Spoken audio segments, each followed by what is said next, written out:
Shalom siswa-siswa semuanya, secara khusus siswa-siswa SD kelas 1.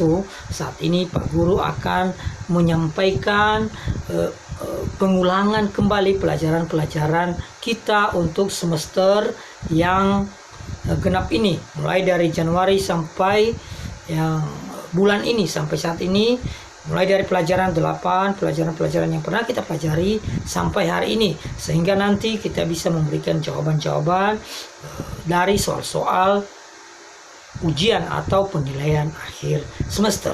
Ya, semua yang kita pelajari selama ini itu ajaran-ajaran yang mendidik kita, yang mengajar kita supaya menjadi anak-anak yang baik, supaya kita berlaku menjadi anak-anak yang baik, supaya hidup kita juga berkenan kepada Tuhan. Ya, ada banyak tema yang kita pelajari, semuanya untuk kebaikan kita. Semua juga kehendak Tuhan dalam hidup kita. Nah, langsung saja ya, kita akan mulai dari yang pertama. Yang pertama, kita belajar tentang kejujuran. Ya, apa itu jujur sih? Nah, kalian tahu apa itu jujur? Jujur itu mengatakan yang sebenarnya, ya, berkata benar dan bersikap benar. Itu lawan dari bohong. Jadi jujur itu tidak bohong, ya. Mengatakan dengan jujur artinya mengatakan apa yang sebenarnya, walaupun hal itu merugikan kita. Nah, ya, itu contoh perbuatan yang benar itu. Misalnya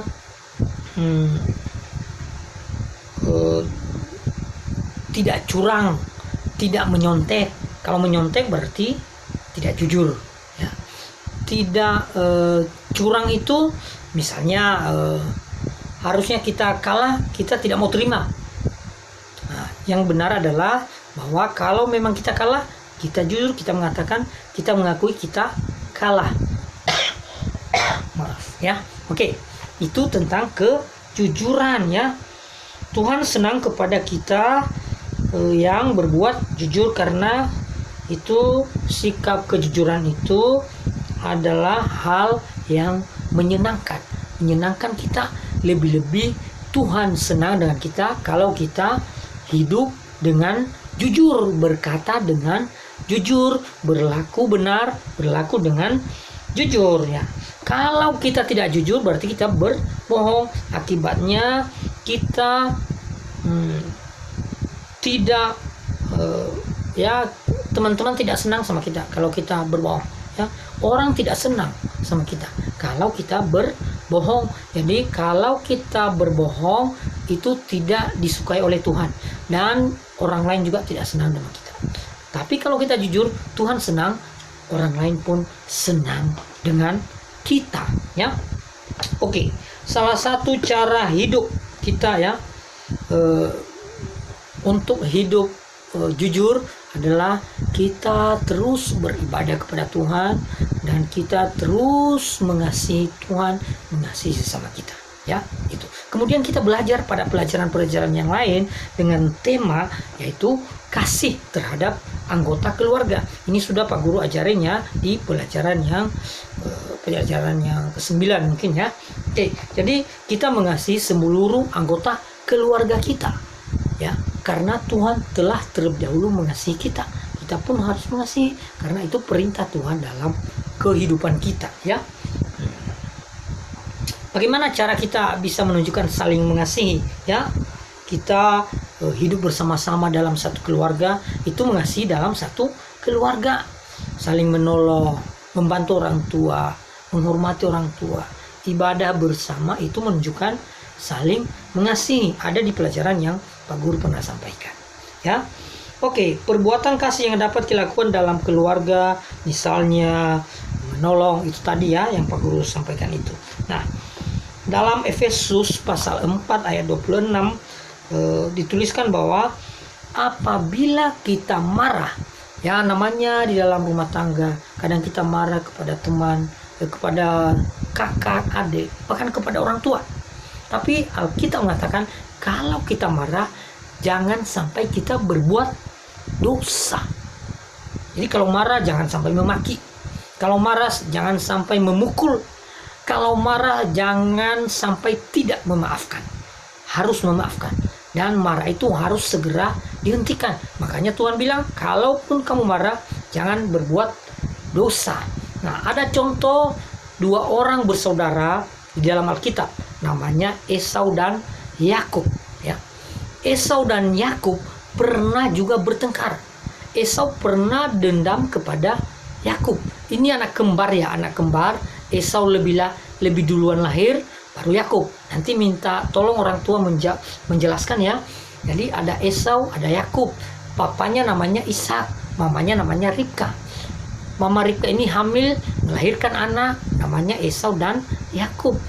Suatu saat Yakub ini menipu, ya, dia menipu, akhirnya kakaknya bernama Esau marah dan hendak membunuh dia. Tetapi akhirnya mereka berpisah.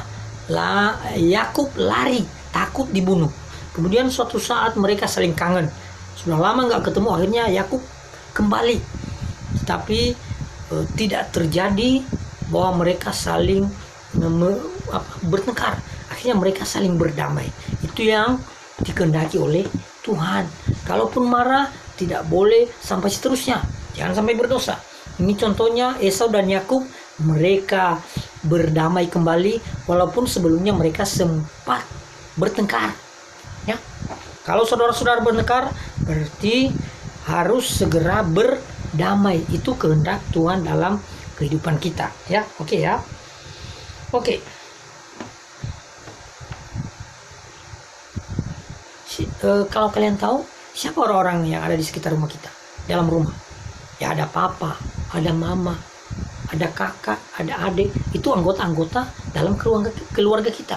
Itu yang harus kita kasihi, ya. Ada lagi mungkin pembantu rumah tangga, ada paman, ada tamu, ada nenek, ada kakek. Itu semua anggota keluarga dan kita harus saling mengasihi, ya. Mengasihi artinya memberikan rasa kasih, ya. Itu artinya mengasihi. Nah, di sekolah juga kita harus saling mengasihi. Kalau ada teman yang membutuhkan, kita tolong. Dia lupa bawa pulpen, kalau kita punya pulpen 2 atau lebih, kita kasihkan, pinjam kepada dia supaya dia bisa pakai, supaya dia tidak susah. Itu namanya mengasihi, ya. Oke. Di rumah juga kita harus berlaku sopan, ya, sama orang tua, sama nenek. Kita harus saling mengasihi, ya. Saat ada kelas, saat kita berada di dalam kelas, kita harus juga menghormati guru, mengasihi teman kita. Nggak ada lagi ngerjain teman, tidak boleh prank teman, tidak boleh bully teman, tidak boleh. Kita harus menolong malah teman kita. Kalau dia sakit, kita tolong, ya.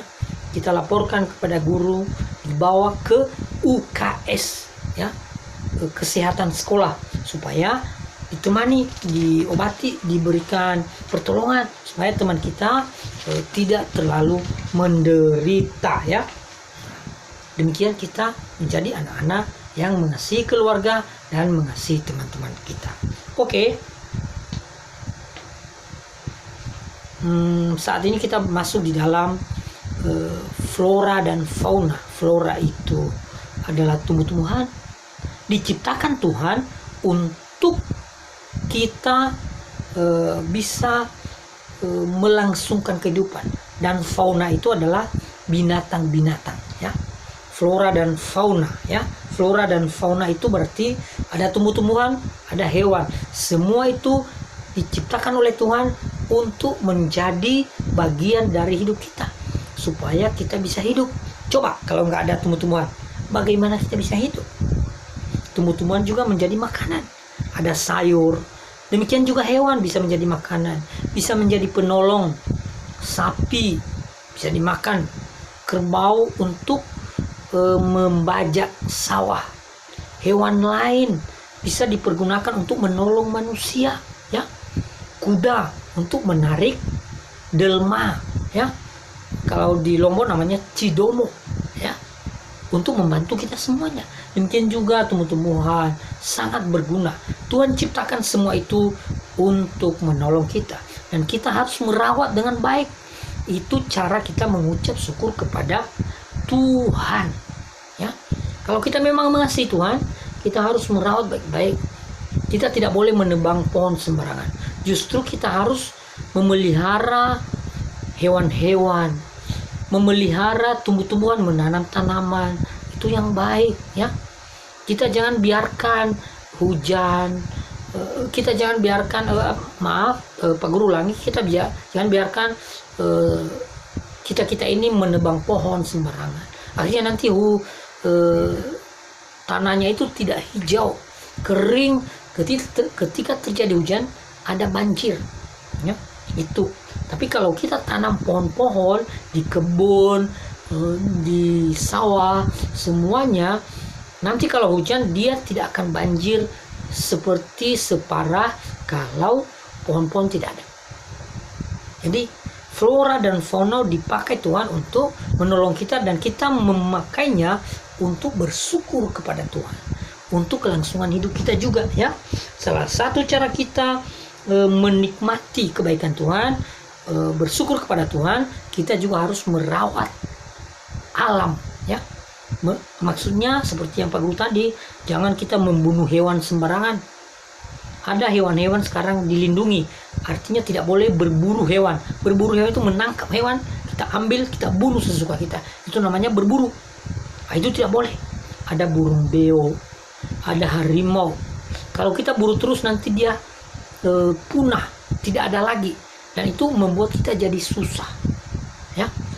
Sebenarnya hewan-hewan itu diciptakan Tuhan untuk menolong kita juga, ya. Oke, ya. Jadi semua ciptaan Tuhan kita harus rawat dengan baik, ya. Makanya kita pelihara ayam untuk dimakan juga, pelihara sapi, pelihara hewan-hewan yang bisa dimakan.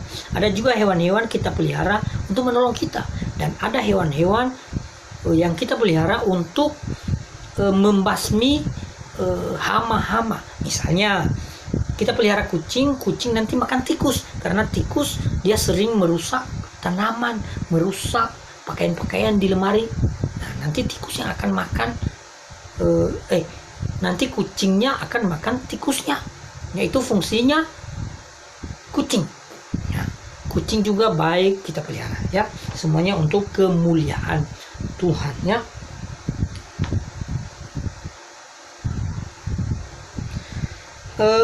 Di sini Pak Guru juga ingat ada namanya sahabat, ya, tentang kasih. Di dalam Alkitab diceritakan ada seorang yang mengasihi Daud, ya, namanya Yonatan. Daud mengasihi Yonatan. Mereka bersahabat, mereka saling mengasihi. Demikian juga Yonatan mengasihi Daud, ya. Jadi itu contoh mengasihi tadi, itu Pak Guru ulangi, ya. Jadi kasih, ya. Oke. Sekarang kita masuk di dalam lingkungan alam, ya. Sayuran untuk kita makan. Ya, itu tadi semua alam itu untuk menolong kita bisa makan. Apa makanan kita? Apa minuman kita? Ya, semua disediakan Tuhan. Maka untuk sayur-sayuran itu menjadi makanan kita. Untuk juga makanan hewan.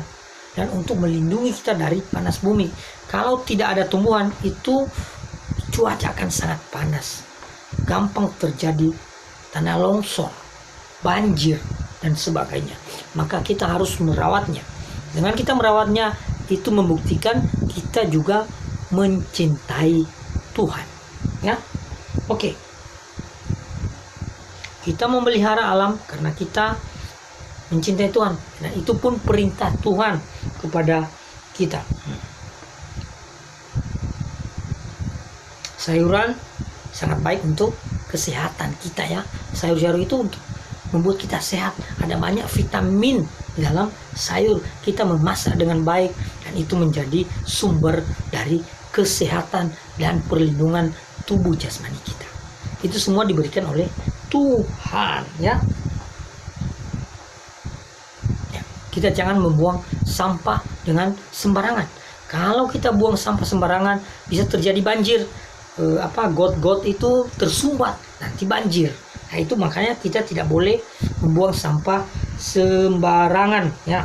Oke. Setiap ciptaan Tuhan adalah ada kegunaannya. Salah satu kegunaan matahari apa? Banyak ya kegunaan matahari. Untuk jemuran, untuk membuat tanaman jadi tumbuh. Ingat, kalau tidak ada matahari, tumbuhan tidak bisa tumbuh ya. Dan salah satunya juga adalah untuk menerangi, memberikan terang ya. Coba kalau nggak ada matahari, gelap semua. Jadi fungsi matahari diciptakan Tuhan untuk kita. Maka kita harus bersyukur kepada Tuhan ya. Kita memelihara dan menjaga ciptaan Allah ini semua dengan banyak cara. Kalau tanaman kita siram ya, kita berikan pupuk supaya subur, kita menjaga baik-baik, kita bersihkan halaman. Itu semua cara kita melestarikan alam semesta, dan itu cara kita mengasihi Tuhan ya. Jangan kita biarkan tanaman ya rusak apa segala jangan ya. Kemudian yang terakhir, kita memuji-muji Tuhan ya. Kita juga sebagai anak Tuhan, kita harus memuji Tuhan. Kita bisa memuji Tuhan dengan seluruh anggota tubuh kita. Memuji Tuhan dengan mulut, memperkatakan firman, bernyanyi. Kalau hidung, semua berfungsi, kita arahkan. Telinga berguna juga mendengar firman Tuhan. Mata untuk melihat kebenaran Tuhan. Tangan, bagaimana cara kita memuji Tuhan dengan tangan? Ya bertepuk tangan lah, menolong teman, melakukan hal-hal yang baik. Itu cara menolong, itu cara kita memuji Tuhan. Kita juga bisa memuji Tuhan dengan bermain musik. Kalian tahu musik? Misalnya gitar, ada juga piano. Piano itu dimainkan begini ya, besar dia. Ada gitar, kalau gitar dipetik namanya ya, main gitar. Ada seruling, tiup. Semuanya dipakai untuk memuji dan memuliakan Tuhan.